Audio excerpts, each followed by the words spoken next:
आप देख रहे न्यूज 24/7 झारखंड। जिले के मुसाबनी थाना अंतर्गत पारुलिया गांव के श्रीमतडी टोला में जादू टोना के शक में 2 महिलाओं की निर्मम हत्या कर दी गई। शवों को गांव के बाहर गड्ढे में दफनाकर ऊपर से मिट्टी और पत्थर डाल दिया गया था। पुलिस ने मामले का खुलासा करते हुए 5 आरोपियों को गिरफ्तार कर लिया है, जबकि अन्य की तलाश जारी है। अनुसंधान के दौरान ये खुलासा हुआ कि गांव के ही सोमा बोदरा की 10 वर्षीय पुत्री श्रीदेवी बोदरा की 26 अप्रैल को मौत हो गई थी। मृतका के परिजनों को शक था कि उसकी मौत जादू टोना से हुई है, जिसमें गांव की 2 महिलाओं पंगेला पूर्ति और चोको बोदरा का हाथ है।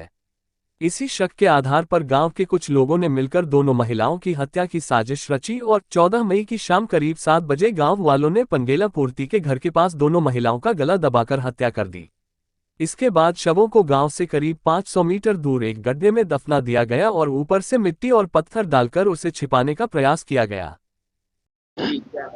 यही वाला इसमें मुसाबनी थाना अंतर्गत पारुलिया टोला में हम लोग को एक शिकायत प्राप्त हुई थी कि 2 महिलाएं मिसिंग चल रही थी।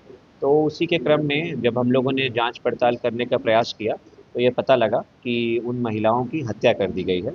जिन लोगों के ऊपर हत्या करने का शक था उन लोगों को जब पूछताछ के लिए बुलाया गया और उनसे जब पूछताछ की गई सकती थी तो उनके द्वारा अपने अपराध को स्वीकारा गया और उन लोगों ने यह भी बताया कि उन लोगों ने कहाँ पे हत्या करके लाशों को छुपा दिया है।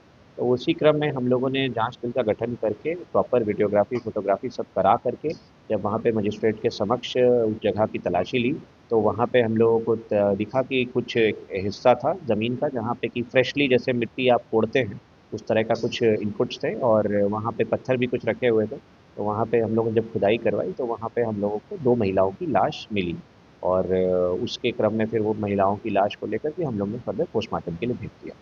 कारण जैसा कि जिन लोगों को हिरासत में लिया गया उनके द्वारा बताया गया कि गांव की एक बच्ची जिसका कि नाम श्रीदेवी पूर्ति था वो लगभग 10 वर्ष की थी। उसकी जब मृत्यु असमय हो गई तो गांव के लोगों को शक हुआ कि इन दोनों महिलाओं के कारण इसकी शायद मृत्यु हो गई है और इसी क्रम में उन लोगों ने उन लोगों पे आरोप लगाते हुए भावावेश में आके ऐसी घटना को अंजाम दिया। इसमें 5 लोगों की गिरफ्तारी हुई है और पांचों ही लोग जो है मुसाबनी थाना क्षेत्र के रहने वाले थे और 2 महिलाएं हैं जिनकी की डेथ हुई है। हमारी यही अपील है कि इस प्रकार के अंधविश्वास पे आप लोगों को कभी भरोसा नहीं करना चाहिए। किसी के कहने सुनने मात्र से ना तो कोई व्यक्ति किसी की जान ले सकता है, ना कोई किसी की जान बचा सकता है। तो आप सभी लोग आज के समय में पढ़े लिखे प्रबुद्ध लोग हैं और सभी लोग अच्छे से समझदार भी हैं। सब इंटरनेट के माध्यम से भी बहुत जानकारियाँ आप लोग प्राप्त करते रहते हैं। तो इस प्रकार के अंधविश्वास पे बिल्कुल भी आपको भरोसा नहीं करना चाहिए। अगर आपको किसी के ऊपर भी कोई शक भी होता है कि मान लीजिए किसी व्यक्ति ने किसी बच्ची के साथ कुछ बदमाशी की है या किसी बच्ची की जान उसकी गलती के कारण गई है, तो आप लोगों को कानूनी मदद लेनी चाहिए। थाना हर समय आप लोग की मदद के लिए तत्पर है। आप लोग थाना जाइए, आप लोग कंप्लेन करिए और अगर वाक़ई उन लोगों की भूमिका है तो हम लोग उन पे कठोर से कठोर कानूनी कार्रवाई करेंगे। परंतु इस प्रकार से नियम कानून को अपने हाथ में लेकर के किसी की जान लेना बिल्कुल भी नियम संगत नहीं है और जिन लोगों ने भी ये किया है, उनके ऊपर हम लोग उचित कानूनी कार्रवाई करेंगे। हाँ, एक ही गाँव के लोग।